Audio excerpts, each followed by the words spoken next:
We're back, folks. We are back for part 2 of episode 50. The episode's so big we couldn't fit it into one show, so we are bringing it to you in 2 parts. And how appropriate that Comic Conversation episode 50 is about the premier Comic-Con in the world, San Diego Comic-Con. So we're going to talk today about day 3 and day 4, which was Saturday and Sunday. Sunday will take us like 2 minutes, but if you wanted to see the news from Thursday or from Friday, check out our previous video. It was the part 1 show for our San Diego Comic-Con coverage, where we talked about a ton of stuff. We had a lot to go over there. And if you think that was a lot, I hope you got your shit and pants on. Walking Dead Season 8 quote. We got a lot to talk about again. So we're just going to get right into it. And I don't want anybody to think that we're favoring, Marvel over DC or DC over Marvel. What we're going to do, just to kind of keep the flow going, is just run through in the order that the major panels were presented throughout the day, right? So it's going to go in chronological order that way. So we are going to start, once we get into it, with the DC Warner Brothers news with the Justice League and stuff like that, and then towards the end we'll get into the MCU news and releases and what have you. But first, something that is it is, I guess, because it's a book and it's a comic series. But something that I'm really excited for. This is okay. Let me just preface this. This isn't going to be a normally formatted show. We're not doing the catch up. We're probably going to skip the new books for tomorrow. But if you do want to see what those are, check out Comic Book. Justin over here, Exile State, usually does the new book list. I believe it's not up for this week. No, we're upgrading the website, everybody. We're upgrading the website. So that's right. It's there. Check out. That's right. Put it in your favorites, the website, so you can check it out next week. But we're not going to go over those today. We are going to go over all of the SDCC news. So that's what the focus is for today. But that being said, one of the things I read about this week, and I'm very excited for, is the 25th outing for James Bond. It got a release date. It's going to be 2019, right? 2019, in November of 2019. Unsure if Daniel Craig will be back or not for it, but that is a series that I am super stoked to have continue along cinematically. I read all the books, collected some of the comics and stuff, and just love it all through from Connery up to Craig. So, you guys excited for that? Or you Bond fans? Yeah.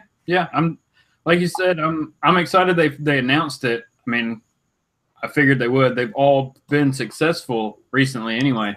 So it's just now, like you said, now we just wait to see if Daniel Craig's back or if they go with somebody else again. Exactly. Yeah, there was some news, or not news, but there was some talk about him, not sure if he wanted to return for the role. There's that whole 3-movie type of thing before you get typecast, basically. So I think he was trying to avoid that. But maybe it's going to be John Barrowman. Yeah, it very well could be. He's not going to be on Arrow this season, so he's got time to do other things. Yeah. I think that would be like a fun choice. That would be cool. It's always cool to see a Bond. It's been a while since the last one, and they kind of go in a different direction with Daniel Craig. Like, he's supposed to be more brash and more out looking to be more in the fight than your Connerys and Daltons and the rest of them, who were kind of just trying to be they were more or less like your super spies that would kind of just use their cunning to get by, and if they didn't have to fight they wouldn't. But I think that I think it'll be Craig, just because the fact is I remember every time. So I guess I've only been through 2 changes, I guess. Like Pierce Brosnan, Daniel Craig, and then who was before him? Timothy Dalton? Yeah. Dalton. Yeah. It was supposed to be Craig, but Craig got tied into what was the show? Remington Steele. Mm-hmm. That's why they picked up Dalton, and he went after. But yeah. Yeah. But I mean, every time they've done it, they've had a big reveal before. So I that's why I think that this is gonna end up still being Craig's movie, and then maybe after this one you'll see they'll let everybody know that there's a new Bond in town and it's gonna be this guy, Right. That's right. Because I mean he's an iconic character. He's been around forever, and to just have somebody go ahead and kind of take the reins without any sort of like fanfare and without any sort of reveal, it's not quite the way that they put the Bonds out there. So it's always a big deal when there's a new Bond. Yeah, absolutely. It's a big event. Mm-hmm. But that being said, it is one of the characters that you can have multiple people having played it, and everybody's cool with it. Mm-hmm. There's been a few over the years, and some of them better than others. But everybody is kind of like okay with the suspension of disbelief with a new face on the same character. So. One of the things I wanted to mention, there was a ton of exclusives and statues and figures and all types of stuff that were at pretty much every booth on the show floor. And I saw some pictures of some cool stuff. There was like the Wonder Woman foil covers. They do that like all the time now. Some of those look pretty phenomenal. I did pre-order one, so hopefully that will I'll get the shipping notice for that soon. I jumped on the Wonder Woman foil cover with Gal Gadot on it. I just liked how it looked, so hopefully I'll get that. Yeah. I know that there was the mini mates. They always do that for Marvel, and those are going to be easy to get if you like those. They pretty much just push those out, so you'll see them in your shop tomorrow. The Marvel mini mates, like SDCC books. Those will be all over the place. I know that Aspen had some books. Michael Turner's company. We've had Vince on the show a while back, right? And he was talking about them having some stuff continuing to come up. They did actually a Spider-Man 2 cover, which wasn't an exclusive, but the ones that were, it's like in 3-packs, and they're beautiful Supergirl art, remastered art, I believe. From Michael Turner. So. Big E said that he picked up the Batman Beyond bust, the San Diego Comic-Con exclusive. Oh, nice. Yeah. I like Batman Beyond. Current run's not fun. It's there's a couple of them, right? Probably. There was two. It was through Diamond. Batman Beyond. Actually, I have it right here. Batman Beyond, Batman resin bust, and then Batman Beyond Batman variant resin bust. Which one did you get, Big E's? Let us know. They had a JLA animated Flash and a resin one. Deadpool, Dark Tower monster, and also a few others. Iron Giant. So that was cool. Diamond had a NCC 1701 Final Flight Starship available, which is apparently a exclusive. That was through Diamond Select. And then some of the others, like Entertainment Earth, they do a lot with all the figures and stuff. So there was a bunch of different ones through them, like play sets and various things. Tons of Funkos, tons and tons of Funkos. You had there was a set for Star Wars, which had Bodhi Rook, an assault tank trooper, a glow-in-the-dark Snoke, and then a holographic Princess Leia with an R2-D2 next to her. So those are pretty cool. I know a lot of people were chasing those. Wow. They had a Gwenpool, 2 Gwenpools actually, one through Rock Candy, and then another with Gwenpool with a a selfie stick. So they had those. They had some Justice League. Like there was Aquaman with a mother box. There was a blue chrome Batman, a Man Bat from the animated series. See what I mean? There was a ton. There was like a flocked cat dog. You guys remember that show, Cat Dog? Yeah. Alone in the World with a little cat dog. Yeah. So yeah, tons and tons there. The list goes on and on. Hasbro had some cool stuff. And actually, that reminds me, it was Image, Skybound, right? Who had the Shiva Force, right? There was a set of books there that were basically an homage to G.I. Joe. So it would say like Shiva Force with like the little, like the stripy flag next to it. Those look pretty cool. They came in like a almost like a manila folder type of thing. So I saw some pictures of those. They look pretty cool. Kid Robot had some stuff. Kotobukiya had a Night in Gotham artifacts. Harley Quinn, for example. Yeah, it goes on and on. There was a Frank Frazetta one through Mobius Models. It was a 110 scale signature edition. Big E said that there was a Wonder Twins pop. So I figured that there's Wonder Twins, huh? No. Oh, that's not true. Yeah. No. I just think it's funny that they actually made that. And then Flaw just said, "Is there a monkey in a bucket of water?" Shape of a mop. Form of a bucket of water. Yeah. So Toys R Us, they had a bunch of exclusives, but you had to get them at the Entertainment Earth booth, and they had each of the lions. Ooh. For Voltron. Nice. Right. They had a X-23, a Funko X-23. Hopefully, I'll be able to find that in shops, and Isaac Yankem as well. Wait, Isaac DDS? Huh? Isaac Yankem DDS, the wrestler? Yeah. Wow. WWE. Yeah, so they had quite a few different exclusives available. If you're looking for those, try to go to go to Entertainment Earth, like go to their website, or go to Toys R Us, or go to Diamond Select, DC Collectibles before you go to eBay, right? Because some of these get put up there at basically at cost price. So you'll really be saving a lot of money that way. Like I know that I think it's what is it, Graffiti, something or other. They do some of the DC exclusive comics. Mm-hmm. They have some stuff up on their website for like whatever they were selling them for at the booth, so like $10. But if you go to eBay, you're going to be looking at like $30-$40. So my recommendation to you, if you're looking for any of these type of exclusives, whether it's figures, Funkos, comics, check out the source first, the source website first, right? Pretty safe advice there, I think. Yeah, Jeff Johnson said that he saw that the Wonder Twin pops are going for $75 a piece. That's ridiculous for Wonder Twins. Come on. If they're out there and they're rare like that, but you got to think there are definite Wonder Twin fans out there. Super Friends was on. They were a huge part of all that stuff going on. So there's definitely a market for them. Yeah, and that's the thing. Like it's something that's rare, something that people aren't just gonna have.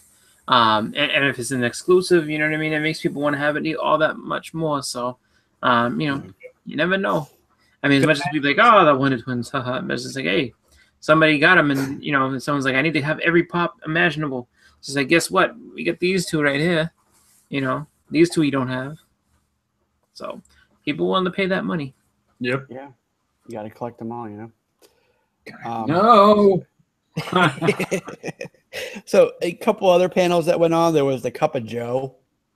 You guys know that's typically something that Joe Quesada does. Mm-hmm. Calls it the Cup of Joe, and they do like a lot of supposed to do a lot of like reveals or insight into some of the books or upcoming books. Sometimes it's pretty cool, some of the stuff that comes out. This year was pretty boring. They talked about the new Runaway series coming up, which basically they said it was like, oh, where we were just waiting for the time to be right to find like the right creative team for it. And in my head, I'm thinking, well, no, you were just waiting until it got closer to the release of the show to play off of that. So there was that. They were talking about the Inhumans book, and in the back of that, it's going to be like some stories about Lockjaw. So they're like, yay, dog books. Yeah. And then they're doing a lot more. Like Joe was talking about the world outside your window. And now they're like, well, it's always been the world outside your window is America. So now they're going to be the world outside your window is going to be other countries. So the first one they're going to do is China. So there's going to be a couple new characters for that market. There's going to be Arrow and I forget the other one. Sword something. Arrow? Oh. AER. Not like Arrow, but like Arrow is in the air, like aeroplane. And Sword Master. So two new 2 new characters for that. So that was his panel. You like think I that? said, pretty. Do you think that's in response to the new Superman book? Which one? The new Superman. So it's a Chinese Superman. Yeah, new Superman. Oh yeah. I thought you meant like new as in. Yeah, I get you. It could be. It very well could be. I don't know. I don't know how that book is doing in terms. Yeah, of, true. I don't either. They're still putting it out, so I assume it's selling. Great Legend loves it. He talks about it all day. Yeah. Any reviews I ever see of that book are positive. Mm-hmm. So it could just be that people that like it, but I haven't really seen any bad talk about it. It's just I haven't picked it up. I think that when it comes down to it, if they're gonna make heroes, based off of that, like I mean, that's the first thing I think of is like, oh, you're trying to go ahead and capitalize on this. The question is, are they releasing it? Are they releasing it in China, and is it doing well over there? I mean, that makes sense. I mean, are they going to be aiming? I mean, is it just new Marvel characters based in China, or is it like, no, we're going to make a book, we're going to have these characters, and we're going to actually, market a book towards China to see if it sells better? I think it's the intention, at least right now, from what I garnered from what they were saying, is it's going to be like marketed geographically. Oh, okay. Like they're going to sell it there, push it there. Right? It's not just going to be like, oh, it happens to be a Chinese character, but here you live in Ohio, read about this guy. Yeah. So we'll see how that goes. I know they were doing a little bit with I think was it North Korea? No. For a while, but it was all digital stuff. No, not North Korea. Good God, no. South Korea. One of the Koreas. No. South Korea. Yeah, I was gonna say, because North Korea is kind of stringent with the internet usage and policies. They wouldn't allow that. Definitely wasn't North Korea. Definitely wasn't North Korea. So Marvel does a lunch where they talk about new stuff. It's called the Diamond Retailer Lunch. You guys familiar with that at all? No, I've never come across. Okay, so that's where they talked about Marvel Legacy and some of the new stuff coming up, and they have Hands of Shang-Chi is going to be coming back. Yeah, a couple of the others I actually have them written down right here. Power Pack, Dazzler, Silver Sable, Darkhawk is going to number 51. So those are the latest ones to be basically joining the lineup for Legacy. So Power Pack, Dark Power Pack, and then it'll be Power Pack. Okay. Power Pack number 63 will be the number it gets, and then Dazzler will be number 43. Is her Legacy number. Shang-Chi, Master of Kung Fu, number 126 will be the issue that you'll see first. Nice. What was Darkhawk? Darkhawk will be issue number 51. Okay. See, okay, that could kind of be interesting because I don't know if we've seen Darkhawk since Annihilation. Pretty much. I mean, I don't know what he's been doing. It was he died. Oh, all right. Well, then there you go. That's what I'm saying. I don't think we've seen him since then. No. So that could be interesting to see. Like they're bringing this would actually be bringing a character back, unless I'm completely wrong. Somebody in the chat, let me know if I'm completely wrong. But there's been a couple different people who have worn the Darkhawk. The crystal. So. Well, no, they wouldn't do a new character for Legacy. So. I'm curious. No. I'm not saying a new character, but this will be like they got to tell us how they bring him back. Oh, he was in Avengers Arena. Never mind. So that's basically where all the characters went to die, fight each other, and die. Right? Are they now the Hunger Games for superheroes? Is the Power Pack going to be adults now, or are they still going to be kids? All grown up. Power Pack, the college years. I would say they're still going to be kids because they were kids in Renew Your Vows. Okay. I guess that makes sense. And I was just curious, like, have they grown up or just still little? Okay, here we go. All right. Because they went to school with Annie. Who? Peter's daughter. Oh, yeah. That's cool. Yeah, so they were still. I mean, that's alternate universe, but whatever. They were still kids. It would be funny though if they were grown up now. Yeah. Like old. Yeah. We got to reform the team. We're so old we can't power up our packs anymore. We're getting the band back together, y'all. Yeah. Woo! All right, cool. So I think that's it kind of for the, other stuff going on at the, Saturday, on the floor there. There was a couple announcements for some animated stuff through DC, like Death of Superman will be a animated movie in 2018, and it'll do part 2 the following year, Reign of the Supermen. There'll also be a Suicide Squad Hell to Pay. Be basically the first time that the Suicide Squad is in the animated, world. DC animated that world. We've already talked about Gotham by Gaslight. Wait, Gotham by Gaslight. There we go. Switching my letters up. And then there'll also be, I think we talked about this the other day, Batman and Harley Quinn. Yeah. That'll be, screened for one night in August. So that will be coming up pretty quick. Yep. Animated.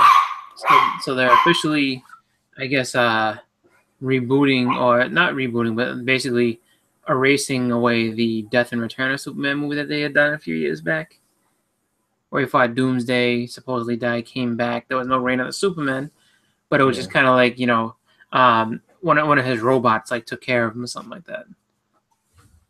But that's cool though if they're gonna do that story, and then Reign of the Superman and have him come back. That's pretty cool to see animated.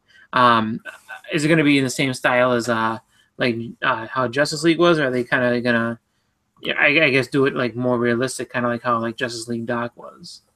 I don't know, but I think it would be best if they did it exactly like the book, and you had like dated superheroes like Booster Gold and Blue Beetle, like those versions. Like just do what was in those books. I think that would be really cool to see. Oh no, that'd be cool. Like as far as characters go, definitely.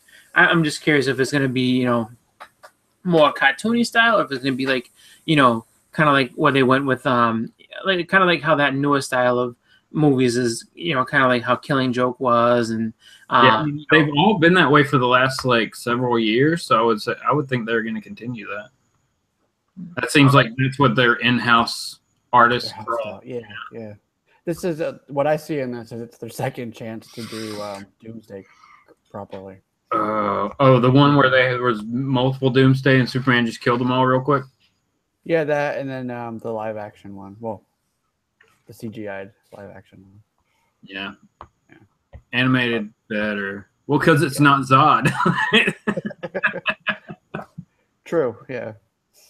All right, so let's get into what I know people are here for, and that's going to be the movie and TV show news. First up is going to be Warner Brothers, DC. They released a couple trailers.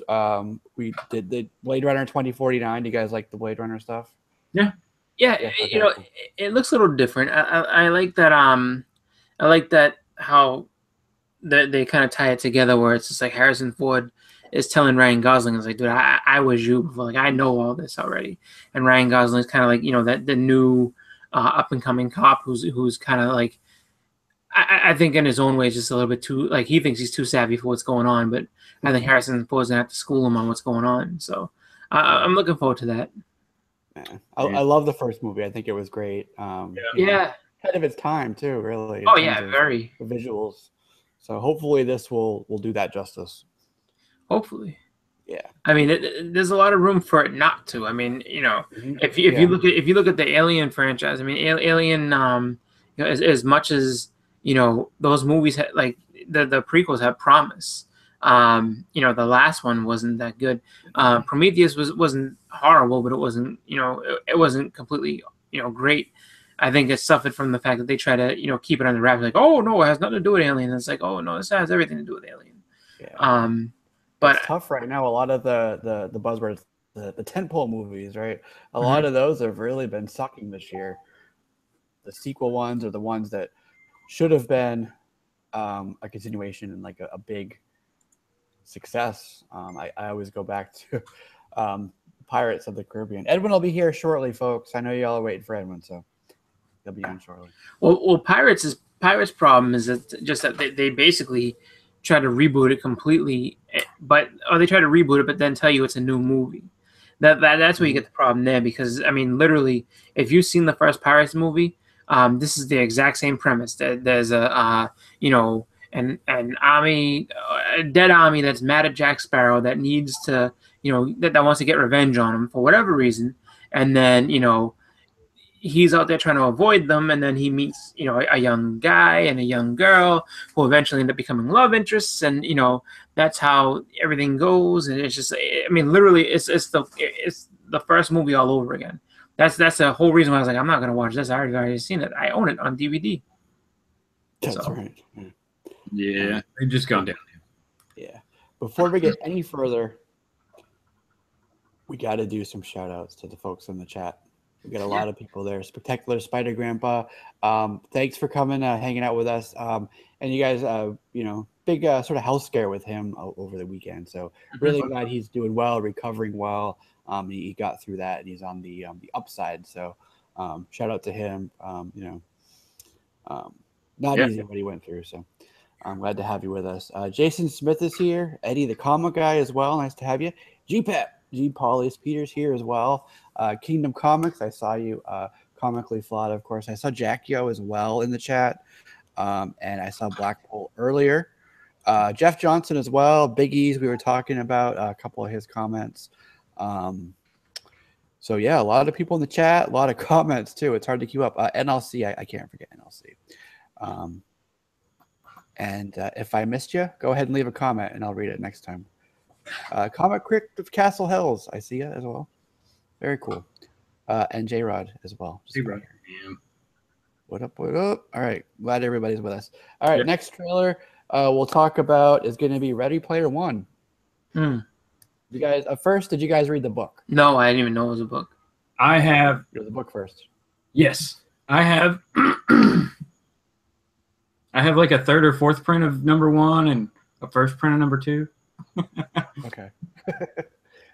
Yeah, I got the book actually. It was in a one of the subscription boxes. Nice. So they sent it over to me. It was like there was the theme for that month was like retro gaming and stuff. So I got like a Sonic graphic novel. I got the Ready Player One, like a Zelda thing. If you grew up in the 80s, if you were at all a fan of the video games of the 80s, Dungeons and Dragons, the just classic movies. I mean, it's just a phenomenal book. And like I said, if you're a fan of any of that, there's just so many different references and tie-ins and Easter eggs and all this in the story that it just makes you fanboy out when you're reading it. So right. I think it's cool. My concern was them getting all the licensing, to be able to use all the properties. But looking at the teaser, I'm pretty sure that they're going to be able to do that. I don't know. I kind of went through it myself and picked out a whole ton of stuff. Just in that 2-minute thing, there was tons and tons and tons. So yeah, once he jacks into the system or whatever, yeah, but you see so many characters that you're like, oh, how did they get that? What? Oh, that's crazy. So I mean, visually, that's going to be really cool. I don't know. I can like this. The overall story is kind of sad though. Yeah. Like, people don't want to live in the real world because there's too many people. So we play in the digital world now. Yeah, that's why they're missing. Oh, go ahead. What were you gonna say? You bring up licensing, and the thing that is kind of funny is that I think that when it comes to video game characters, licensing is a little bit easier to deal with. I know that there's a lot of video games that will cross over. Like Smash Brothers has had like was it Solid Snake and play people like that in the games because Konami is like, yeah, you can have them. I don't care. That's fine. And when you look at a movie, Wreck-It Ralph, Disney's got tons of money, but I mean, there was a ton of cameos in that movie. Pixels also, the Adam Sandler Pixels, yeah, they had a lot of the old stuff in there as well. So it's just like, there's, you had like Pac-Man and Donkey Kong on the same screen, in both of those movies. It's just like, and you would figure, I think, like I said, I think that it's one of those things where, I think the licensing is a little easier just because it's not the same as comics, where it's just like it's bigger money. I think it's a lot cheaper to license out, a video game character for a couple scenes in the movie. So, that's probably how you're going to be able to get all these different, characters into that movie like that, and say, oh wow, like this game, and then this, oh wow, like that's where I think it's going to end up coming with that. So, definitely pretty cool. I'm coming in this with no idea of what it is other than what I seen in the trailer. So it seems pretty cool though. Seems definitely like a fun and different kind of movie. So I'm looking forward to it. Yeah, one of the premises in the book is like finding, like, you go on these quests and you do these missions and stuff, and there's like the big main mission, and the clues to get to the next step or the next level are like super hidden in there. So they're like racing to find these clues for it. So I hope they kind of keep that and they leave some in there, but it would be really fun if they kind of do something for the viewers, like leave like some Easter eggs in the movie for the people to watch that they don't really talk about in the plot, but maybe, like, I don't know, I'm just thinking out loud. But one of the things that made me think that was there was actually a QR code on one of the cars. It flipped over, Bigfoot smashed through, the car flipped over really fast, and if you pause it, you can see a QR code on the hood of the car. And that takes you to the, if you scan it, that takes you to the website for the movie. It's just the landing page for now, but pretty cool. So I think, or I hope that they do some things more like that when we get, the full movie. So yeah, that was pretty cool. I wrote down some of the ones that I found. Tell me what I missed. Got Iron Giant, Akira. Mm-hmm. So the bike from Akira. And it was cool because it had like Atari and Sega kind of like stickers all over it. Mm-hmm. In one of the scenes, there's the Knight Rider car, Kit, Harley and Deathstroke were in the front. Duke Nukem we saw, of course. Conan, Gandalf was up in the sky like flipping around. Bigfoot was the truck. Mad Max's car. Obviously the car from Back to the Future. You guys saw that a couple times. Yep. The DeLorean. Yeah. Christine, the car from the Christine movie. Yep. You remember the game Pole Position? Yes. Yes, those cars. Yep. So the F1 car was in there from that. The A-Team van. Biggie said it wasn't the A-Team van, but I'm maintaining that is the A-Team van. There's a lady, I don't know if she's Lady Deadpool or who, but looking like a lady in there. The guy had the gun from Halo when he was shooting Freddy Krueger. Oh, yeah. Right? So that was pretty cool. So you had Freddy Krueger, you had Duke Nukem, and then some people are saying it was Katana from Mortal Kombat over on the left-hand side. So that was pretty cool. And then there was the game Joust. So there was like that mecha scorpion with George Washington on it, and it was fighting the ostriches from Joust.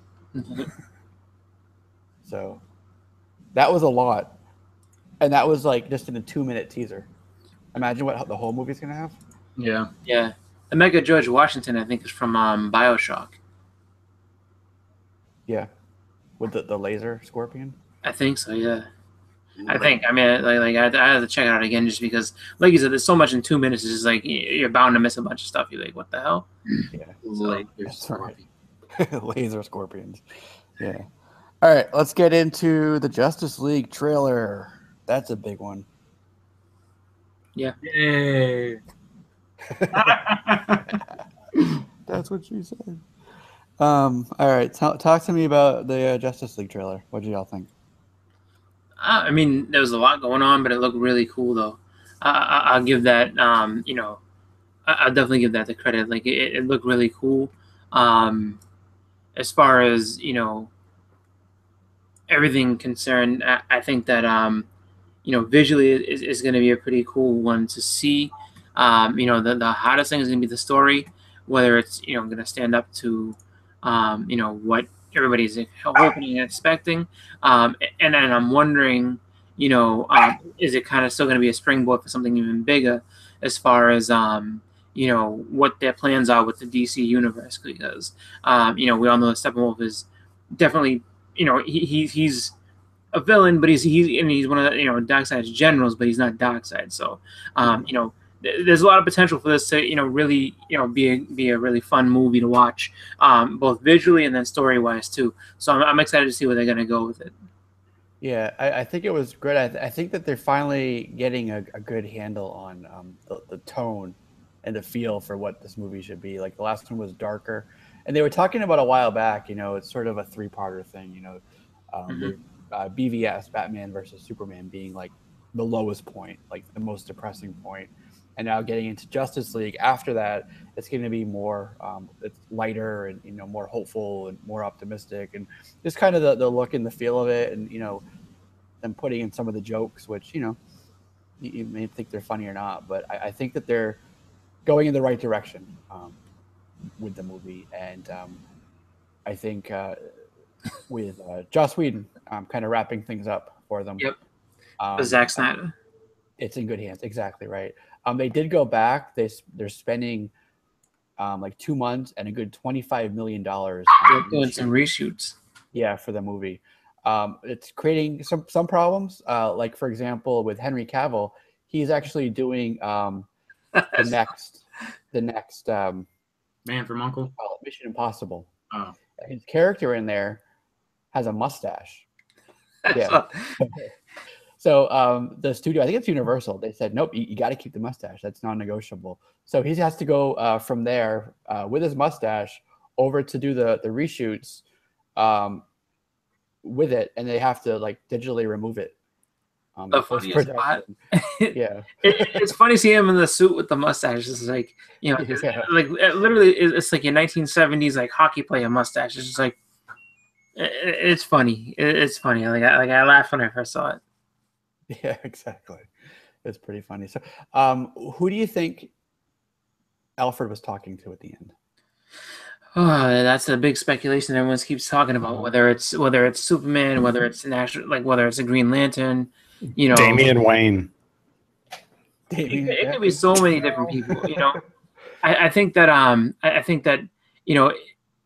a lot of people grab that from the trailer because in there it just says, you hear Steppenwolf saying there's no lanterns and there's no Kryptonian, like Earth is ready to fall. So it's just, people, I guess, are just saying, well, there has to be one of those two. But then it's just like, how would Alfred even know? Has Alfred, I mean, Superman, he may know. I mean, he knows from his pictures and everything like that. But what does he know about the lanterns? Have they even been introduced yet? We don't know. Well, I think, people saying it's Superman, but they made a big deal about Superman being dead, right? Yeah. I think him just walking in to Alfred, like doing the dishes and, cleaning up, that would be kind of anticlimactic to that whole thing. I think it's Green Lantern, personally. It could be. I think it's Superman because that Batman didn't leave him laying in the ground. He brought him to the Batcave and was just waiting for him to wake up. Probably had him under some sun lamps. Oh man, I like Comically Flaud's. It's Aunt May, super secret reveal. Nice.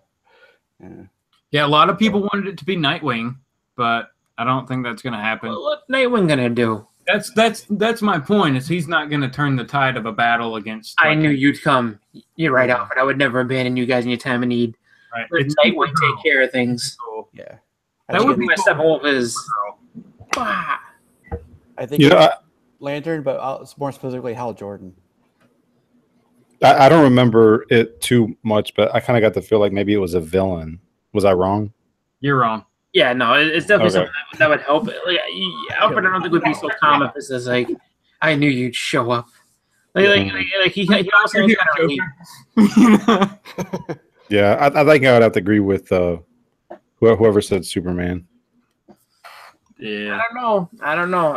I think I agree with Jesse on that one, where it's just like, if Superman just shows up in the cave, like, "Hey, Alfred, how's it going?" He's like, "I knew you were gonna come eventually." It's just like, yeah, that's almost as anticlimactic as when they just decided that they're just gonna reveal Wonder Woman in the trailer for Batman vs Superman. It's just like, you should have left that, where it was. Let people see it in the movie theater, and be like, oh, But yeah, I don't know. I don't think so.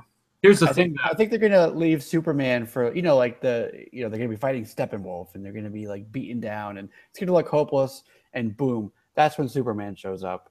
Not when he's chatting with Alfred, you know. Do you think are we going to get like a little bit of the end of the friend of family? What's that Friend of called? the family. No,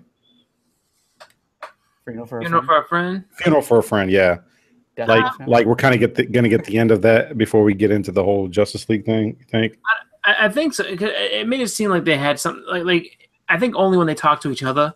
Oh. And I think it's only because Batman's kind of trying to inspire like Flash and Cyborg and all the newer heroes and be like, look, Superman showed us hope. Like we need to get together and we need to, you know what I mean? Kind of like the whole death of Agent Coulson in the Avengers, where it's just like, all right, guys, you need to rally around this guy's death because he believed in you, and that's what we need to do. So I think that's the only time you're gonna get like Superman funeral for a friend type deal. I would prefer it to be a Green Lantern. Mhm. I think it's gonna be Superman. I hope it's Booster Gold. Booster Gold. That would be interesting, right? Funny you mentioned Booster Gold. We're going to talk about him in a second. Yeah, we got a better look at Aquaman, right? Mm-hmm. Yeah. So that's pretty cool. I think underwater is pretty hard to do and make it not look easy. Yeah. They Yeah, said that looks pretty cool though. Yeah. They said Jason Momoa's got the easiest time with doing the reshoot for Justice League because he's filming Aquaman right now. Yeah, true. Yeah. And then the other thing that they actually mentioned was it was released that the Flash movie will be using Flashpoint as the title and, of course, the story there. So that should be pretty interesting. We could talk as well about the controversy around Ben Affleck too. Oh yeah.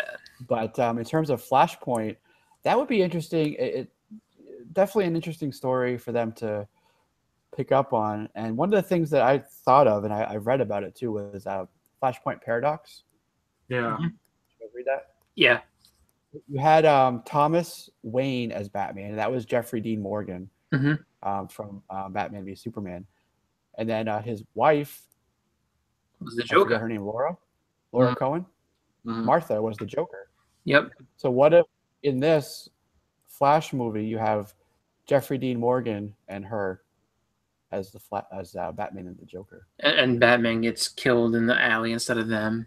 Like, Yeah. I mean, I don't know how they would if they're just gonna if they just did that story, that would be good. I don't know how they're gonna change it.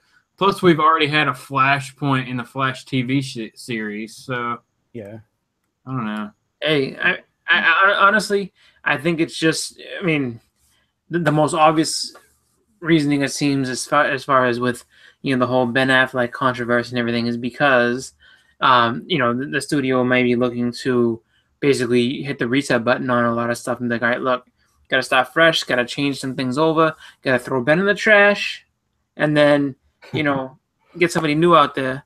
I think that, I mean, it would make some sense to go ahead and go that route, but the only problem is just that they're still in the establishing phase, so it's not really.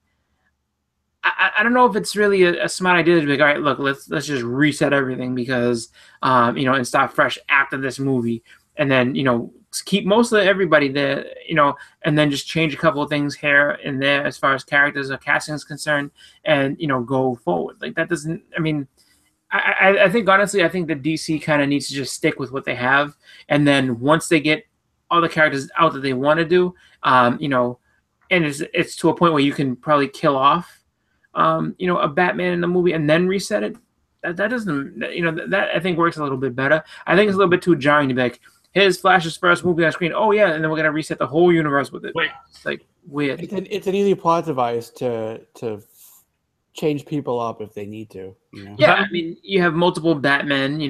One universe. Batman, as a kid grows up and then becomes someone completely different from Ben Affleck's Batman. His Batman fades away, and just kind of that's all you need. I mean, it makes sense, but it's just kind of, it's a weird one. And I mean, if you want to get into the Affleck controversy, we can do that, a little bit after. I'm just saying, I think that this movie, I think that the Flash movie should be just used to establish Flash, as his own hero and kind of, let him have his own kind of story. I guess, maybe have a little bit more between him and Professor Zoom, and let them fight their way. Kind of get it at each other a little bit. But I don't think resetting or at least rebooting or removing characters is necessarily the best way to go with all this. I agree with Adam. I mean, I don't understand why they can't just use the same Flash from the TV show. I think everybody's mostly familiar with him, and not only that, but he's kind of established himself as the Flash now. I mean, what is he on season 3 now? Are they getting ready to do season 4 or something like that? Yeah. So, like, I just don't understand why. And I saw the trailer and I was just kind of meh about the whole thing because it's in a different universe. Huh? They can't use him because it's in a different universe. Yeah, I don't know. I wasn't really too impressed with the trailer. I felt like Flash's humor was a little forced. I'm starting to see that they're seeing how important that humor element is to films now, instead of everybody trying to be so serious. And we can see that I guess Flash is going to be it. But I wasn't really like laughing at his little quip jokes and comments and stuff like that. Make him into Spider-Man, basically. Yeah, so, like I guess he's like he's younger than everybody. He's kind of just gonna have that, like, and he seems like he's a little nerdy, so it's like, and for me, I get that, but it's just like, you never know how he's gonna come. I mean, in those scenes it might seem forced, but then once you get to the point where you have maybe some more serious characters around him, or like, if he just like throws in a nice, little quip at a good point, maybe he'll maybe it'll grow on you. You never know. Have you ever read a Flash comic where he said, "I just run up to people and push them and run away"?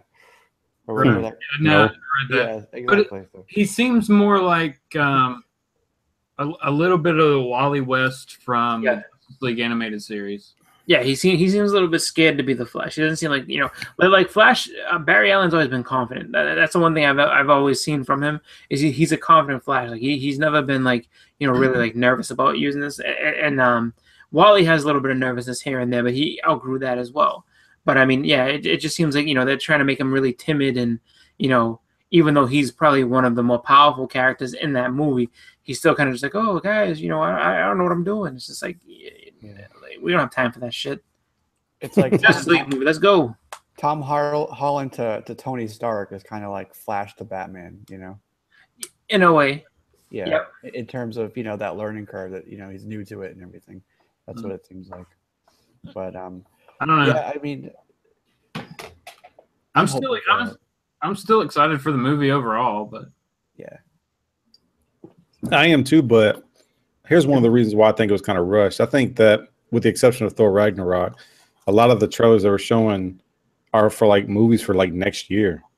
Mm-hmm. They put out this trailer for like a movie that's going to come out in 3 or 4 months, which shows that Marvel, obviously, number one, is way ahead of the game of everybody else. Number two, I would have liked to have seen maybe what is it, the Sirens of Gotham City Sirens or something like that, or just something different. I mean, we all know a Justice League is coming out, but I think it was just kind of rushed because you're trying to cram all this stuff for a movie that comes out and just a few months away. So that's my opinion, though. Yeah, I mean, I can see that too, but I just think that they wanted to showcase it, and maybe it was something where with reshoots, they just didn't have some of the effects done to the point that they wanted to have them done. So it's like, we can't really put this in the trailer yet because it's not coming out the way we want it to. But now, that we have Steppenwolf and we can show him, smashing the world, and we can show some of the explosions and some of the, just all the different things from Apocalypse that are going to be in the movie. Maybe now they kind of push it all in. I mean, not to say that it doesn't seem a little forced and rushed, but I think it's more one of those things where they want to have it at least be polished enough that it didn't look like shit on screen. Yeah. It's funny you mentioned the Gotham City Sirens movie. There's some rumors around that. Major rumor mill type of thing. Take it with a grain of salt. Uh-oh. But we may not even be getting Gotham City Sirens at all. The book just plummeted. Apparently, yeah. Cellutek hate 50s. David Ayer was trying to have a Catwoman be like a younger Catwoman and kind of be like the main person there. But the studio wanted it to be all 3 of them. Like they wanted Poison Ivy and Harley to kind of have more spotlight. He wanted it to be Catwoman. Studio wanted it to be an older Catwoman, to kind of like match Ben Affleck's age, and also he wanted to change her backstory, so she'd be like a cop and stuff like that. And Poison Ivy wouldn't have like her ability to influence flora and fauna. Yeah. So they may be replacing GCS with Birds of Prey. So it would be Black Canary and potentially Black Canary Huntress Mask. Yep, as the villain. And you may be looking at John Krasinski as Green Arrow in there, paired up with Emily Blunt as Black Canary. The person that they're looking at for Huntress is Sonequa, I think that's how you say it, Martin Green. She was Sasha on The Walking Dead. So she potentially might be Huntress. So, oh man, like again, rumors, major grain of salt with all that, but that's something that's floating around right now. I mean, because it makes it seem so. The non Poison Ivy was the original director or the studio that wanted to do that. David Ayer wanted to take. So the director's like, you know what? Yeah. Even though she's Poison Ivy, she's a plant lady. We're not going to do that. Yeah. That's fucking stupid. So what you're going to do is just be like able to influence men by pheromones? I guess. I don't know. All right. The more that's explained about this, the less I want to see it. Well, like you said, grain of salt, rumor mill, you never know. It just could be something where, maybe they need a reason to. The wrong people heard the wrong conversation and thinks that like it's all over. Maybe they. Oh, what have you done? I didn't do it. I have an alibi. I have 22 witnesses here plus you guys. So I didn't do it. maybe it's something along the lines of that they like I said, wrong conversation, wrong person, or maybe just David Ayers was like, you know what, I don't want to do this anymore, and they're just like, well, he wanted to change everything, kind of use them as a scapegoat. Who knows? I'm with you. Take it as a grain of salt, see what happens, and then go from there. Just because everybody was looking forward to a Gotham City Sirens movie, just because it's a pretty cool team, and it would be cool to see like an all-female cast, go at, just go at fighting crime and being the way they are. Like it'd be kind of fun. But oh no, he says he didn't do it, but now he just ran away. I think that would be probably one of the exceptions to an all-female cast, is to see like a Poison Ivy, a Harley Quinn. I mean, who else would they have in there? Would they have Catwoman as like a villain? Well, no. As the team. As the team? Yeah. Okay. And then what's the electricity girl? The Livewire. She's been getting kind of hot a little bit lately. Yeah, I don't know that. I don't know that like the thought of it being let's say almost 50-year-old Catwoman though with young Holly and young Poison Ivy, that doesn't make it. I was Michelle Pfeiffer. Yeah, it's like when I was younger, I used to be a pretty badass Catwoman, but now I'm a crazy old cat lady. Yeah, she's one of those cats that can't jump up on the couch anymore. You pick her up. Like the Simpsons, the cat lady, the old cat lady on the Simpsons. Yeah, she throws her. She has a bag of cats, and she just takes them out and throws them. That's funny.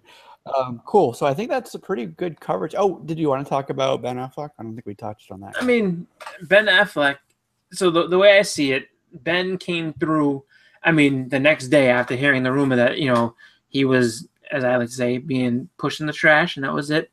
They were done with him. They would studio didn't want him anymore, and everything like that. He comes out, goes on the panel, says that Batman is the greatest part he's ever had. It's the greatest part in any universe, Marvel or DC, and just says, I'm here as long as I can be, and all the rest of it. And kind of put a lot of people said he squashed the rumor, saying that no matter what, he is Batman, and that's the way it's going to be. I think that a lot of people kind of misread his words when they say that, he is going to be Batman and he wants to do the part and all the rest of it. Yes, he wants to. It's just is the studio going to allow him to do it? So that I think is something that remains to be seen, because it seems like they were doing damage control right after the fact. I mean, you release a trailer, you have this rumor come out, and then the next day it's just like, no, I'm Batman. I'm gonna be Batman. What do you think he's gonna be Batman? No, it's me. The whole time it's gonna be me. And then it's just like, because knowing full well, and we discussed this, I think, and Justin made the point saying, like, what if Batman ends up being the best part of the Justice League movie, steals the show completely, and then everyone hears, but he's not going to be Batman anymore. Like, Ben Affleck's out, they're going to get a new guy. That kind of would hurt the movie. It would hurt the movies going forward too, where it's just like, we want Ben Affleck to still stay. So I think it was damage control. I mean, it remains to be seen if he's still going to be in there, but I don't know. I mean, I feel like a rumor like that doesn't just get started out of nowhere. Like, I feel like there's got to be something to it that makes it seem as though there's some truth to the fact that he's going away. If you look it up at all, just Google it, you'll see that they've been talking about that for a while. That ever since the whole scripting issues and all that. He was contracted for just like 3 movies. I think it was Batman versus Superman, Justice League, and then Justice League 2, which we don't know where that is. So probably the third one will be. Well, it's probably Suicide Squad because he was in that. Well, no, that was considered just kind of like a walk-on role, and that didn't count towards his contract. So it'll be the solo movie. But above and beyond that, we don't know. So he's still with it. He very well may be. But Chris, you're absolutely right. Part of his job, or part of any actor's job, really, is to drive the hype and drive the sales for the movie and promote it. Saying, I'm not going to be Batman anymore, or I hate this. I hate working with them. That's going to kill it, and that would really it wouldn't work. So he's got to say he loves Matt Reeves. He's got to say he loves Warner Brothers. He loves being Batman. Yada yada yada. But it remains to be seen what will happen after his solo movie. Yeah. And one more thing, that brings us back to Flashpoint. That would be a perfect time to kick him out. Exactly. Why does he die in Flashpoint or something? No. It's just it resets the whole universe. Batman. Like basically, so Flashpoint is what gave us New 52. Basically, is what happened. So Flashpoint was a way of cleaning up all the loose ends and tying, like kind of like how 52 initially tried to do with I think it was Final Crisis. They try to clean up all the loose ends and kind of make it seem as though all these characters that had died but came back and then died and came back, they were just like, you know what, we're gonna basically solidify the universe and make sure that like that can't happen anymore. And then after that, they just went ahead and made Flashpoint to kind of tie everything together again, and then be like, you know what, new universe from this starting point right now. So that's why I say like hitting the reset button after that movie would be kind of strange, because they're still in the establishing mode. Like, they're still trying to be like, all right, we have these characters we want to put out and we want to make into franchises, but then it's just like, but we're gonna get rid of all the actors that play them, or get rid of a few actors that play them and put all new faces in there, and no one's gonna know the difference. Like, it's a weird way to do it. Yeah. Well, one of the things I want to say real quick was I would have to kind of put myself in Ben Affleck's shoes, and I think there's a sense of ego and maybe pride that comes along with probably what he was originally brought on to do. Yeah. But I think at this point, to be able to play Batman, I think that I would at least try to humble myself and just do whatever it is that they wanted to do, even if I was just a face on the screen, because I mean, almost everybody, with the exception of maybe George Clooney, almost everybody who wears the cape and cowl, that is who they're looked upon as. And I think that it could probably at least jumpstart their career. I don't know if Ben Affleck cares about that, or if he just really wants to be behind the camera. He needs to be jump-started. He's like, he's established. I mean, you can say whatever you want. Well, no, I'm saying that because like we all know how big superhero movies are. Okay. Yeah. Now I understand people saw The Accountant and other movies and stuff like that, and if they like that, then that's fine. But to me, it's just such a big deal, I think, with somebody in their career to be able to do these type of things. I mean, because I was watching interviews of Michael Keaton, and he was promoting the Vulture for Spider-Man, and people still saw him as Batman. You know what I mean? And he even kind of went along with like, I'm Batman. You know, he just remembered it was such a pivotal time in his career. It really just kind of just thrusted him into this A-list type of celebrity. And I understand Ben Affleck is kind of that, but I'm just that too to some extent. Like he was out promoting The Accountant, right? And he was trying to promote that movie, and all he would get, well, almost all he would get was questions about Batman. You know, talks about Batman. He's like, no, I want to talk about The Accountant. I mean, and the thing is, you know, I don't really think it's anything egomaniacal on Ben's behalf. I think that really, honestly, he had a script and he had a vision for it, and I think that because Warner Brothers is really just iron-fisted about how their movies come out and what they have to do, and you know how everything has to go. Because I mean, they haven't had a movie yet that hasn't had a bunch of reshoots, because they're just like, all right, let's reshoot it this way for this. Let's reshoot it this way to make it more kid friendly. Let's reshoot it this way because we want to, you know, at least highlight more of this character over these characters. It's just like one of those things where, you know, I don't think that he was. I think that honestly, like he came and said, "This is my vision," and they just tore it apart. And he's like, "All right, look, get somebody else to do it because I can't make this movie the way that you want me to." And I mean, for everything that people will say, like people can bring up plenty of movies where he was, you know, not a good actor in, but I mean, he's directed a lot of good movies. Like he is a good director.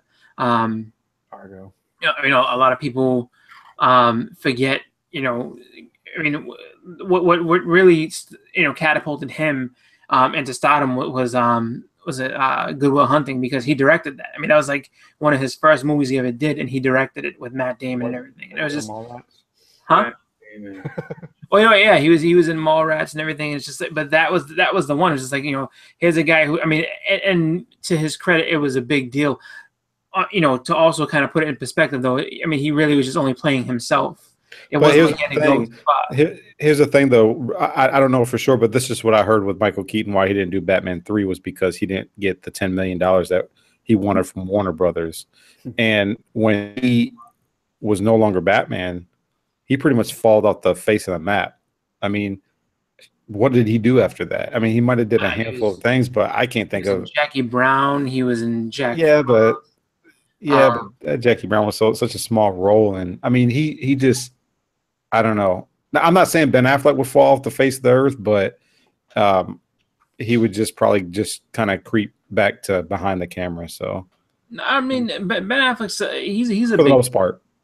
He is a big name. You know, I mean, as much as people want to give him shit for his roles from the beginning and not doing, you know, super hot things, you know, like there's a lot of like people will still give him shit about Daredevil. Daredevil, what, you know, did you see what he did to that character? Blah, blah. But I mean, he turned himself around because like he knows how to direct the movie. He knows how to make things, you know, he knows how to make the story that he wants to tell. I think that basically it's just kind of button heads with somebody who's not willing to budge, and it's just like, you know, you don't have. I don't think he's used to not having that type of freedom that kind of allows him to, you know, go ahead and make the movie that he wants to make. And I think with everything that they wanted to change, he was like, you know, I can't, you know, like this doesn't make any sense to me. So that's why, being smart enough, he said, like, I'm stepping down, let somebody else take care of it.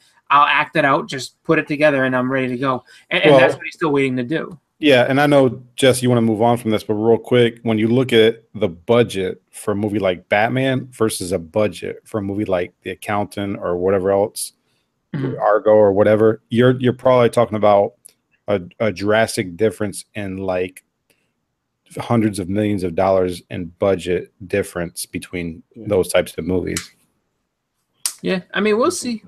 I mean, you know, it's all kind of being it's all kind of being put into, you know, just the perspective of everybody kind of just making up their own reality of like, well, this is what's happening, this is what I believe, and that's what, you know, it's all going to have to shake out, and we're going to have to see what happens next. So. I just bring that up because it's like, it's different than, I mean, for goodness sake, they're letting Todd McFarlane direct Spawn. Why?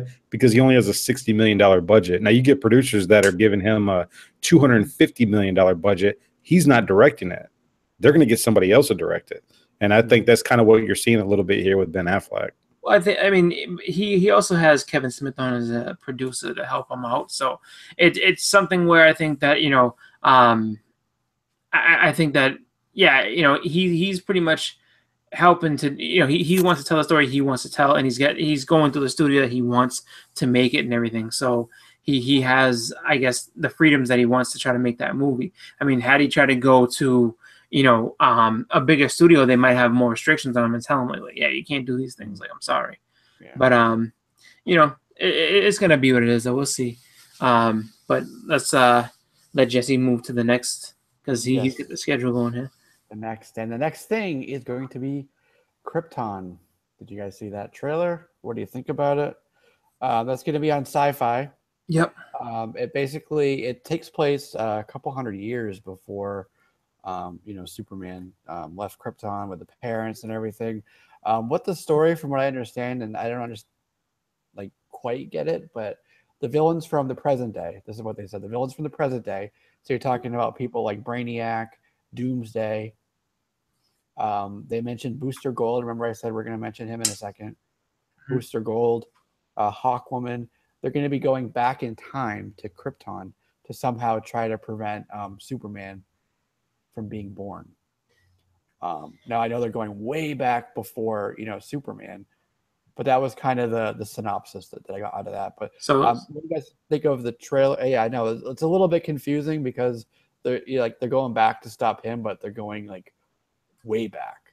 You know what I mean? So I don't understand why they're going so far back. Yeah, I was gonna say so Doomsday and Booster Gold and Hawkwoman are all gonna be on the same team. I mean, are these evil versions of Booster Gold and Hawkwoman? I don't quite get why. Yeah, they name dropped a bunch of DC characters. So. Is this like they just threw a bunch of dots at the wall? All right, let's see. There we go, and Doomsday and Doomsday they could do because Doomsday was created by Kryptonian scientists. Yeah. So that one works out that he could have been created then.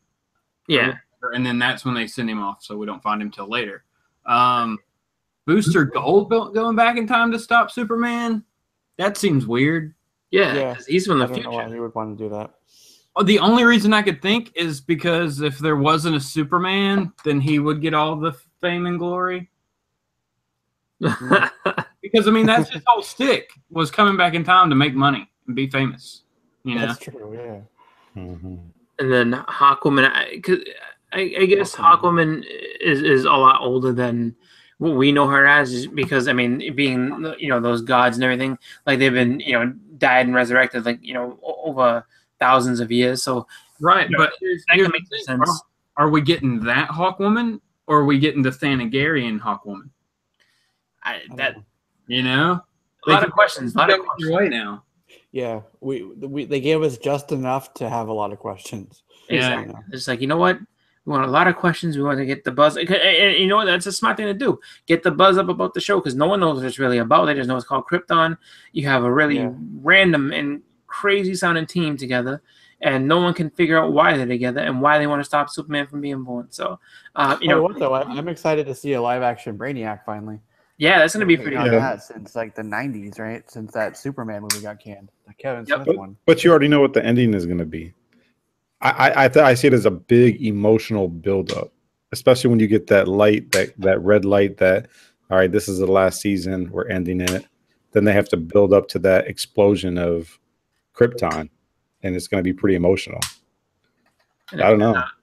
We're never going to see it, though. Yeah. You don't think so? If the TV show takes place 200 years before that happens, no. Yeah.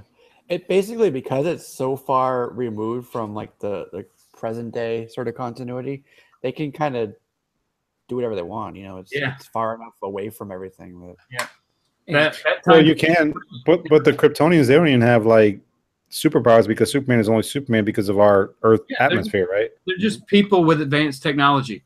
Yeah, exactly. Yeah. And then you find out that the explosion really happened because someone just smoked a cigarette too close to a propane tank, and that was it.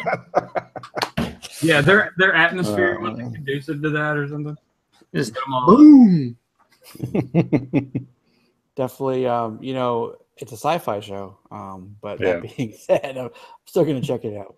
So, next thing, I don't know if you guys are Star Trek fans, but it was right about half an hour after that panel they did. CBS did a panel for the new show Star Trek Discovery. I know, Justin, you're looking forward to this one. Yep. It's going to be premiering basically September 24th, but it's going to be on CBS first, and then it's going to go over to their streaming service, which is called CBS All Access. And that is another prequel show, right? It takes place, I think it's about 10 years before the Kirk era. Yeah, Captain before Kirk the era. Kirk Enterprise. So is it Pike? No, well, no, we're not on the Enterprise. We're on the Discovery. Yep. Oh, so this is before Pike. Pike would be running concurrent with this on his own ship somewhere. Right. Okay, all right. So He's off on Pike's the just chilling Enterprise. out. We're over here on Discovery. Yeah. I see. And go ahead. No, you take it away. I know what you're going to say. Oh, you know what I'm gonna say? You're going to talk about the stepsister, right? Yeah. What Yes, the crap? okay. Take it away. Spock's got a sister. Everybody. Where Yeah. did this come from? I guess this is one of the repercussions of the split timeline thing. Yeah. So Mr. Spock has a stepsister now. Well, Yep. from what I understand, he had Sarek adopted a human, which is her. Oh, that's so weird. Why not just see now? If you're gonna do a step, right? Why not just be like, okay, Spock's dad was married at one point before to another Vulcan, make her a full Vulcan, and then it's just like, oh, she meets up with Spock later on. She's like, what the hell? You're illogical. He'd be like, no, you're illogical. Like, you know what? You guys are brother and sister. We love it. Yeah. So it's going to be, we mentioned her before, it's going to be played by the Walking Dead Sasha. Mm-hmm. Right? Sonequa, am I saying that right? I don't know. Martin Green, I'm saying that part right. Yeah. But her name was kind of confusing. Like, I still don't understand why they chose to call her Michael Burnham. She's first officer Michael Burnham, but it's clearly, sister, female, Girl. interesting choice there. I'm sure they'll answer that question in the show, but that's definitely a question that I have. Why is she called Michael? Yeah, it'll have to be addressed, but Yeah. overall, I'm looking forward to it. I mean, it's going to kind of be weird, with them only being on the CBS All Access. But On Planet Vulcan, Michael is a very feminine. It's what all the girls want to be called, and then Francine is what all the guys want to be called. So you never know. Yes, it could be. I don't know. All right, so the next thing, Fox had a panel. They removed themselves from the movie side, Mm-hmm. right? We didn't get any of the Deadpool stuff, any of the I almost said X-Force, X-Men, none of that. Yeah. They went away last year as well. I think they were concerned about like pirating and leaks and stuff. Hopefully they'll go to New York Comic-Con later in the year. We were talking about that before the show. Some of the stuff, like maybe that's where we'll see. Getting a little bit ahead of myself, but maybe that's where we will see Infinity War, that trailer be released. But we'll touch on that in a second. But they did show Gotham, a new trailer for Gotham, the new series for that, and the villain is going to be Scarecrow. Looks pretty cool. Yep. I don't know if you guys have been watching that show, and a lot of people fell off of it. Yeah. But it's pretty cool. We're getting to that era where he's just starting to become Batman. Like, he hasn't done like a cowl yet, but he's done like the whole dress in black and go kick some ass in an alley type of thing. You talking about Gotham? Mm-hmm. Gotham, yeah. Yeah. I mean, I think the Scarecrow's a pretty good villain to have. I mean, he's been done before a few times, but is it me or I might have said this before, but Bruce Wayne is really looking old. He's not like a kid anymore, it's the stress of living in Gotham. That's right. Well, what's funny is, do you guys? Because I never really watched Smallville. It bothered me that they basically, like, little by little release Superman's powers, and it's like, oh, now he learned how to do this. Now he learned. So, for those who watch it and for those who watch Smallville, I mean, do you draw any parallels, I guess, in the way that they're presented, in the way that they kind of are building up, the characters to be heroes? Because it's just kind of strange to me how how they did it with Smallville, but I guess it lasted long enough that people were really happy with it. You know, and I didn't know if it was one of those things where like you can draw the parallels between the two and be like, no, it's a really good show because, you know, you get to see Batman transition from, you know, kid who lost his parents to the actual, you know, ending seasons of him being full out Batman. I like seeing that progression. For me, that works. Yeah, I mean, I haven't really thought of it in the terms of comparing it to Smallville at all because, especially the first like 2 seasons, Bruce Wayne was a minor character on the show. You know, it's really a show about Gordon and what's going on with that. Yeah. So, okay. But I binge watch it too. Like I never watch it during the season. I always just wait till it hits Netflix and watch it then. Yeah. So I haven't seen the most recent season. Yeah. Let's move on to a little Netflix panel they had shortly after the Fox panel, and that in that we got to see a trailer, or we got to see afterwards the trailer for Stranger Things. Yeah, it looks good. 2. Super excited for that. That's going to be 10/27 will be the first. Right before Halloween. I guess they'll put them all up. What? Yeah, exactly. October 27th. For what? Season 2 will be put Season up 2 of on Stranger Netflix. Things? Oh, yeah. Yeah, that looked great. Yeah. Some people said they weren't like as excited for it or whatever, but I thought, you know, I'm super pumped for it. Yeah. It looked cool, and I like how really it's you know, Will is again like the catalyst for all this stuff, and he can see all this shit happening because, you know, he's still got part of that dark universe, whatever it was that he brought back with him is still in there, and it's just like he sees all this crazy stuff happening, and people are asking him like, "Well, what's wrong?" Well, and like, but this time he's in the real world, so he's telling people like what he's seeing, and you know, he's freaking everybody out. So it looks like it's going to be a really, you know, it's going to have a lot of like edge of your seat moments. I'm looking forward to it. It's definitely it caught me by surprise last season because it seemed like, you know, I didn't know what was going right away, and then, you know, as it built up, it was just really, really good. So I'm excited. Yeah, it's got a much darker feel to it, even like with the thriller music, and like it's perfect like couple days before Halloween type of show. right. Yeah. I'm pumped for that one. Yeah. 11's back. She finds Did her you guys ever play Dragon Lair? Yeah. Dragon's Lair? That is an extremely hard game. Yeah. Oh my god, that game, you know, that and was it Space Ace? I think it was. They're basically like made by the same company, and you had to like press a button or like, you know, like turn a crank at the right time, and if you didn't, your guy died. I mean, you can go on YouTube and watch all the different videos of how you can die in that game. Literally, like I think there's more death video than if you do the right thing. I think if you do the right thing and get through it, I think it's only like maybe like a 20-minute game. But I mean, and that was like, I remember too, because it was on Laserdisc and it looked better than all the rest of them. That game was like $1 to play. So I mean, that was a quarter gobbler like crazy. Yeah. Fun stuff. All right, cool. So the next thing we could talk about is you guys watch Supergirl at all? Yeah. Okay, that's coming up. I do, apparently. That trailer was kind of boring to me. It didn't really show anything new. Nope. Like to get me excited. Just nope. Like, another thing that is coming up on AMC is a miniseries by Robert Kirkman. It's going to be 6 episodes that are like, they call them mini films, and it's called The Secret History of Comics. So it's going to be the trials of Superman, misfits who made Marvel. The breakout for Image Comics is called The Declaration of Independence. It's going to be Wonder Woman 1, Color of Comics, another one, City of Heroes. Cool. So that was, game? you know, no, it's a miniseries. It's going to be on AMC. No, I don't know. I'm saying talking about like maybe the City of Heroes, you know, pertaining to the video game, maybe. Oh, possibly. That sounds pretty cool. I like that stuff. I remember a documentary that PBS had a few years back. There you go. City of Heroes details how the lives of comic creators and the industry were changed in the events of 9/11.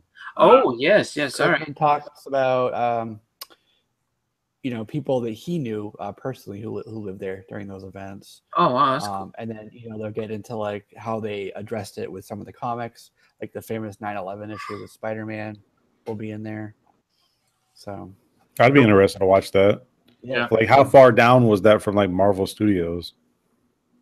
Right. Like, Or wasn't DC was in there too. yeah. Yeah, that would be pretty cool. Yeah, I don't know when that's going to be on AMC, that is, but definitely look out for it. It's on the way. Very cool. Yeah, I've been really digging like a lot of these Marvel or comic book like documentaries and stuff like that. So Yeah, like Comically Flawed said, the Image one, Image Revolution.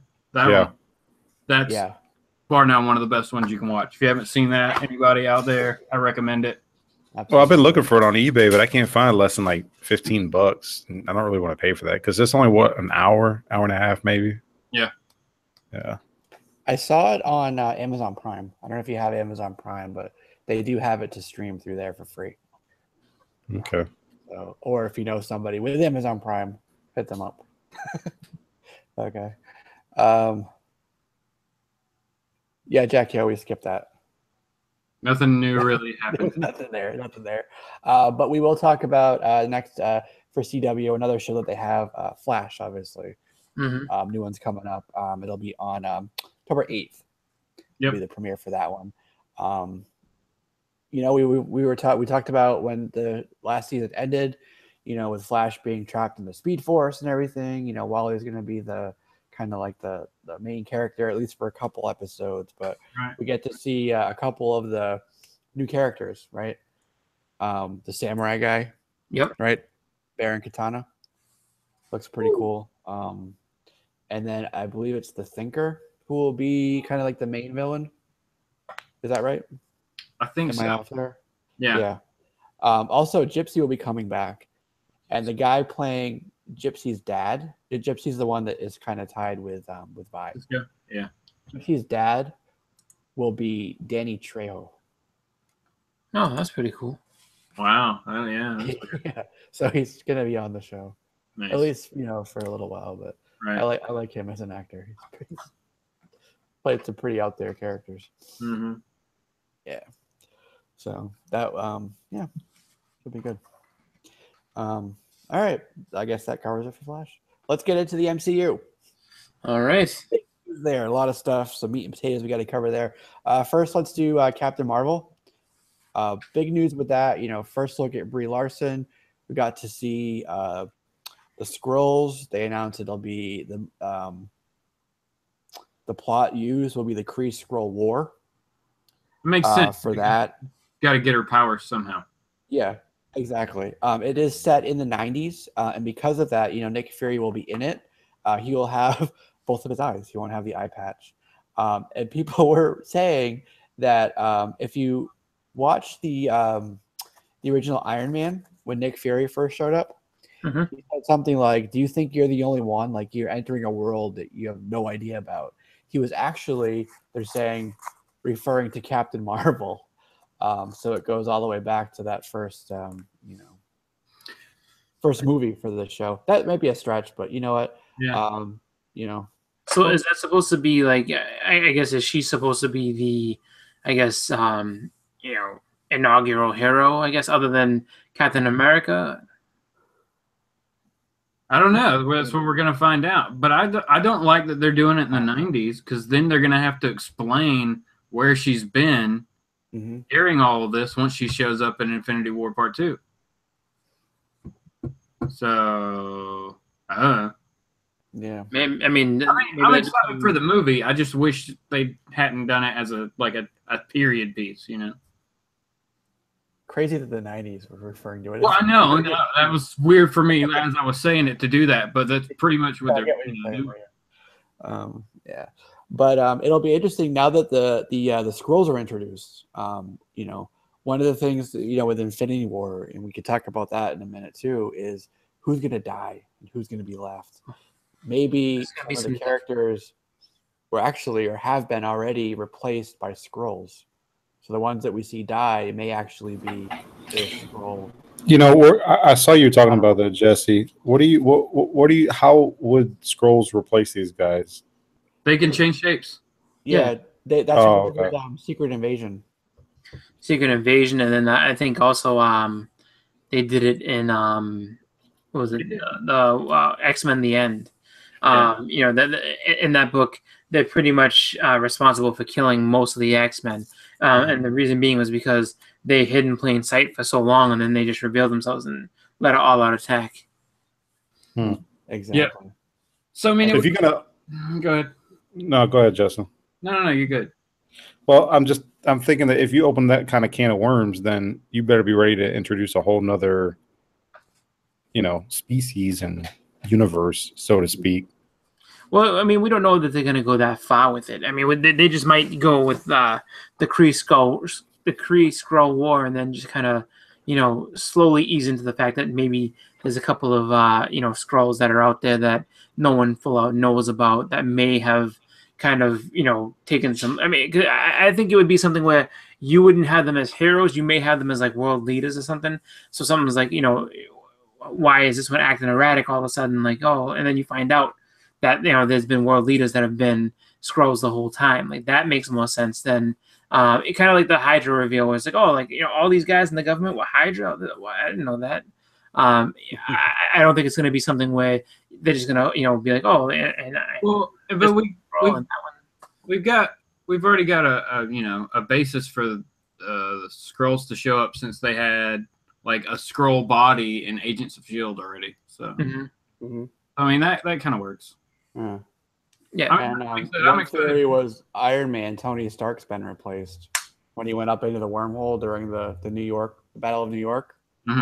He was replaced, and then when he came down, he was actually a Skrull. Could have been. I mean, I don't know. We'll see. Theory. Yeah. Awesome. I'll tell you what, that's the trailer I was most excited to see. I mean, yeah, that was the hottest one to get to see. That was, yeah. And you know what? I tried to look at it again today, and it's hard to find. Yep. But man, that is really exciting. I can't wait to see that whole movie.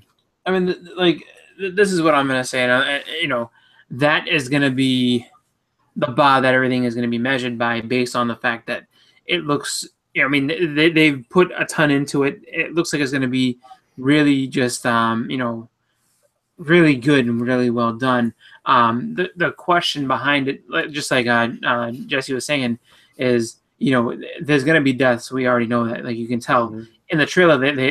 They allude to 3 people in particular that I caught that might be on their way out. Those 3 is Star-Lord is the easiest one, because Star-Lord falls to the ground looking lifeless.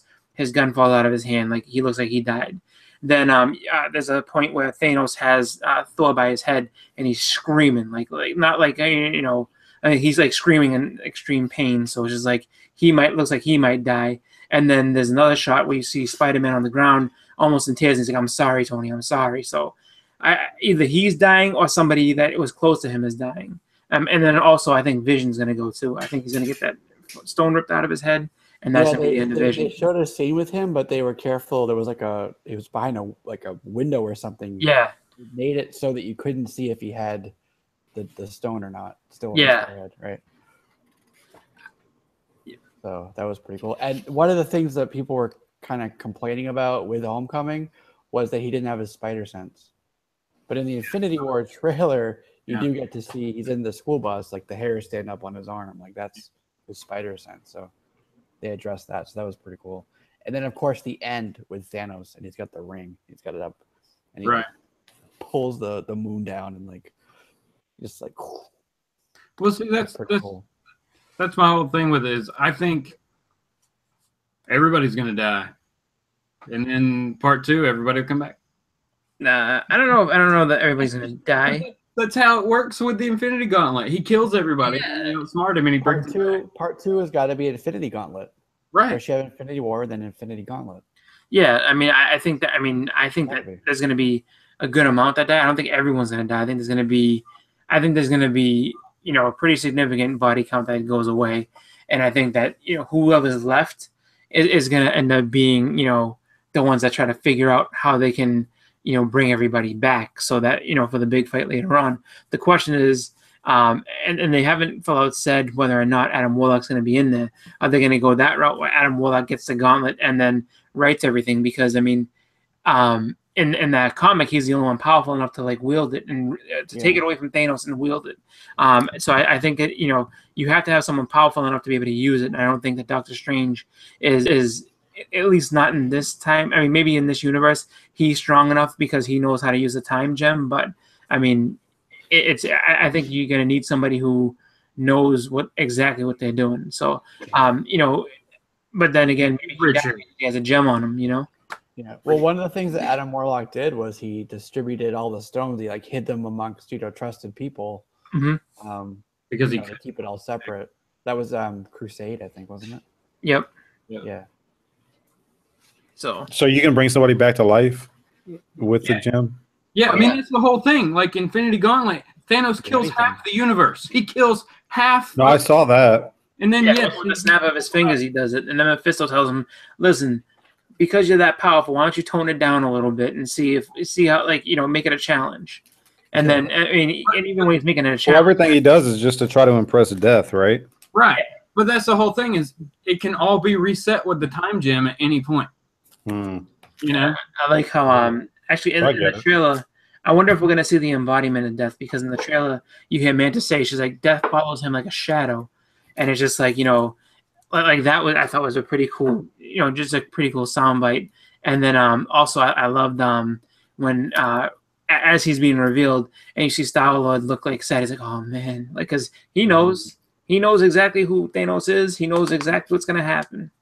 Like so I think, and it's a good tie-in right here, but I think it's going to be Hela, goddess of death. Yeah, that'd be an easier way for them to do it, is carry her over because she is the goddess of death. Exactly, right. So that's perfect lead into Ragnarok. That came out as well. Let's jump right into that. So I mean, there was obviously an amazing trailer for that. We'll definitely dive into that, but some really cool posters too. I don't know if you guys got to see those, but I definitely like those. We also saw Valkyrie. Yep. I'm not too familiar with her character, but I know she looks pretty different here than she does in the comics. Yeah. And of course, Surtur. Valkyrie in the comics was like the Swiss Miss lady. Yeah. It was just Lady Thor. Yeah. And then the I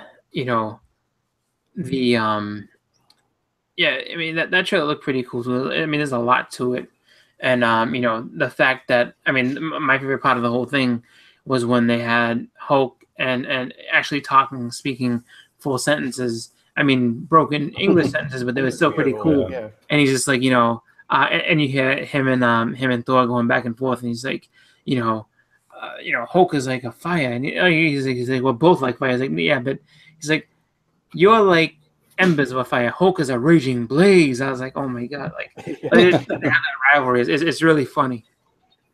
Yeah. It's going to be super good. It's going to destroy all box office records.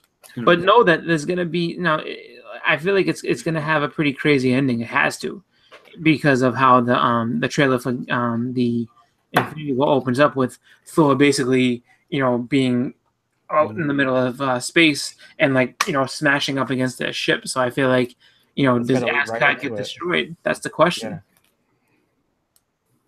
I don't know how he gets off the planet, but yeah, it seems like that ties immediately into Infinity War. Yeah, I mean, there's so much to it, and I think that in the way that they did it, how they weaved everything together, it's been really good to watch, and it's been a really really cool setup for what actually has come to be the Marvel Cinematic Universe. And it's really just kind of funny to see. It's going to be interesting to see what they have after this, and how they're going to, if they're going to, branch everything together again, or if they're going to kind of let things stand alone and then figure, another big bad guy that we need to, bring everybody back in for, like that. It's been really, it's just really cool. And it's just like, I heard a rumor, I guess, that they are looking for Thanos to be to be this generation's Darth Vader, where he's just that iconic of a villain. So it makes you wonder if they have longer term plans for Thanos, where it's just like, even after this, the Infinity Gauntlet movie, if he's still going to be in the universe in some way, shape, or form. Well, yeah, because he can't die. Pretty much. I mean, and that's the thing. It's just like, how are they gonna go ahead and continue that on and what's his whole game and plan gonna be? Just how, I mean, is he gonna go all out this time, or is he just kind of He'll do what he did at the end of Infinity Gauntlet and go be a farmer. Yeah, well, I mean, which is cool, but it's like, but my question is like, is this going to be him going all out, or is there going to be an even more evil, presence of him in another, set of movies down the road? You know what I mean? Or I mean, well, they could just continue on the story, and eventually he has to team up with the good guys. That's what happens later on in Infinity Crusade and stuff. Yeah, and then War with Magus and everything like that. Yeah, so I mean, they could just easily roll into that. Yeah. That would work if you want to get him, because if you want to go the lines of Darth Vader, that would redeem him somewhat, Yeah. Darth Vader throwing the Emperor. Yeah. Yeah. Another thing I think that they might be going towards is the Korvac saga. That might be a later phase as well. Big cosmic adventure, a lot of opportunity there for crossover. You know, all the teams involved. Yeah, so that might be something worth checking out. But let's move on to Ant-Man and the Wasp. Got a little bit of news about that. Yeah, we didn't get like a trailer for it, but we got to hear that Michelle Pfeiffer will be Janet Van Dyne. Yep. A few other people as well. Lawrence Fishburne's going to be in it. He's going to be Black. Yep. Black Goliath. Black Goliath. I'm sorry. Yeah, Black Goliath. Yeah. Yeah. So that's an interesting character because he had a few different first appearances. Like Bill Foster appeared first, and then Black Goliath, and then they just went to just Goliath. So yeah, and he gets killed by the Thor robot, and so yeah, I remember that. And I remember that Thor was really angry at Reed Richards because of that. Tony. Yeah. Well, they both were. They were just like, "How could you?" Like when Thor came back, he's like, "You made a robot of me to kill him? Like, what is wrong with you?" Yeah, that was a good one. That was like in the Straczynski run, like issue 3 or 4 or something like that. It's really good. Old JMS. Yeah. And then Walter Goggins. You know who Walter Goggins is? No. Sons of Anarchy. He was in Django Unchained. Oh, okay. He'll actually be in Ready Player One as well. Yeah, okay. But, yeah, he's going to be in this. He's a guy named Sonny Birch, who ran Cross Industries, which was a rival to Stark Industries. So I don't know how he'll play into the plot or whatever, but maybe he'll be. Aren't they the ones that they're the ones that bankrupt them in the 80s or whatever? I think so. Yeah, the second. Well, it was Stain. Stain Enterprises took over. Like there was a really classic cover with them taking down the Stark sign. Yeah, I have that. RK and putting up the NE, right? Yeah, and then, but I think it was like the Birches were the ones that, because it's him and his sister that kind of throw the monkey wrench in the Tony's operation and everything. And then they allow for Obadiah Stane to kind of, surpass Tony, and he has no choice but to sell out to him. Yeah. So it's developing into being pretty interesting. What we know about it so far. Yeah. And I don't remember when it will be released. Do you know the 2019? Think so, yeah. Or next year. Yeah. So it should be good. I mean, if they use the formula for the first one, the surprise hit factor. Of course, this one could be even bigger, Yeah, exactly. We'll see. And then so let's move on to Black Panther. Right? Yep. Mm-hmm. There was they showed the trailer in the panel. We didn't get to see it, but apparently it was so good it got a standing ovation and people were cheering and crying and stuff. But we did get a really amazing poster for it. Yeah. You got to see Black Panther up on a big panther head looking down at the city. Yep. It looks really cool. Yeah, the Wakanda itself, that like the actual their capital city or whatever, man, that looks nuts. That looks so cool. Yeah, it reminds me of like some of the things that have described Atlantis being like a circular city. Hmm. You know, Yeah, almost like a domed city, but not. Yeah. yeah, it looks pretty cool. They've been knocking it out of the park with the posters, if you ask me. Yeah. So there is that. And then the last thing really was Arrow, another CW show. That was at the end of the day. So you're gonna have the villain. Did you hear who the villain is? I want to say I didn't, but I can't think. Richard Dragon. Richard Dragon, Kung Fu Fighter, will be going up against Arrow. Nice. Yeah, it's gonna be interesting to see, especially with like the series, the season finale from last year, how they're gonna. I just want to see how they're gonna explain why we saw some people in the preview for the next season that shouldn't be there. But it looked cool, especially like they finally given like the new Black Canary like a full on costume and everything. That looks cool. I actually fell off of Green Arrow for like a season or two. Like I was watching it for a while, but not watching Flash, and then I switched. I watched seasons 1 and 2 on Netflix, and then I just kind of didn't continue on. Oh yeah, well, I'm still catching up. Sorry, didn't mean to spoil there for you, buddy. Oops. No, that's all right. I'm not worried about it. Yeah. So if you're looking for a first appearance from him, it's Richard Dragon, Kung Fu Fighter #1, which came out back in basically the middle of the Bronze Age, 1975. Oh, really? I was gonna say that sounds like an '80s book all day. Everybody go to eBay now! Go go go! Yeah. Well, there was that in comics, but he actually had an appearance a year before that in a novel. Yeah. This guy named Jim Dennis wrote it. Jim Dennis was a pseudonym for Denny O'Neil, who wrote the book. That's where you got your first Richard Dragon. Little fun fact for you. Cool. Yeah. Richard Dragon. So that, folks, is Saturday. That was a big, big day. You know, it took us a couple hours to get through all that, but we did. We managed to do it. Sunday was a pretty light day. It's basically a half day, and there really wasn't much. I mean, there was a Doctor Who panel for BBC, which I this lady, the showrunner, basically was like, "Hey, everybody, just shut up, shut up about her being a female doctor." So that was kind of like the biggest news that came out of that. But there's also going to be Marvel Animation for Disney XD, a Spider-Man show that comes on. It's 1 hour, comes out on August 19th. And it's basically a show about Spider-Man. A little bit different than the Ultimate one. Basically just kind of like Homecoming, actually. It's going to be him in high school dealing with all that stuff. Sweet. So there you go. Wasn't that Ultimate Spider-Man too? They say it's going to be different than Ultimate Spider-Man.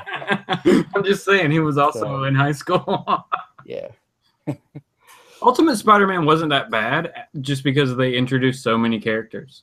Like Nova was in there and White Tiger. And I mean, there was just a ton of characters in that show. It made it kind of fun. I liked when they did the Spider-Verse. Yeah. You get to see like Spider-Man Noir and everybody. Right. That was cool. So it's a fun, underrated animated series, I would say. There you go. Don't take it seriously. Just watch it and have fun with it. Yeah. That's right. Yeah. All right. Anything else you guys want to add to the old SDCC combo? Not really. Okay. Well, that's it, folks. That is San Diego Comic-Con 2017, Day 3 and Day 4. That'll cover it for us for this year. We'll do it again next year, God willing. But join us again next Tuesday, and we'll be back to our regularly scheduled programming. We'll go over new books. Sure, there'll be more news to go over, and we'll get into some. This was a very heavy into like movie and TV stuff, right? So hopefully next week we can kind of dive a little bit deeper into some straight up comic books. Yeah, we'll go that route next week. So join us then. It'll be next Tuesday. Catch this on the upload. Let us know in the comments what you liked from the news, what you're excited for what movie you're excited for, or TV show, all that good stuff. And love to hear what you all got to say on it. But I will give a major shout out to everybody that was in the live chat this evening. So many great people, great comments, great questions, funny stuff. Got a little bit heated for a second there, but they conducted themselves accordingly. So that was good. But yeah, so that is it, folks. That is the end of our major two-parter 50th episode. So fun times. We'll see you guys later. Have a good night. Bye, everybody.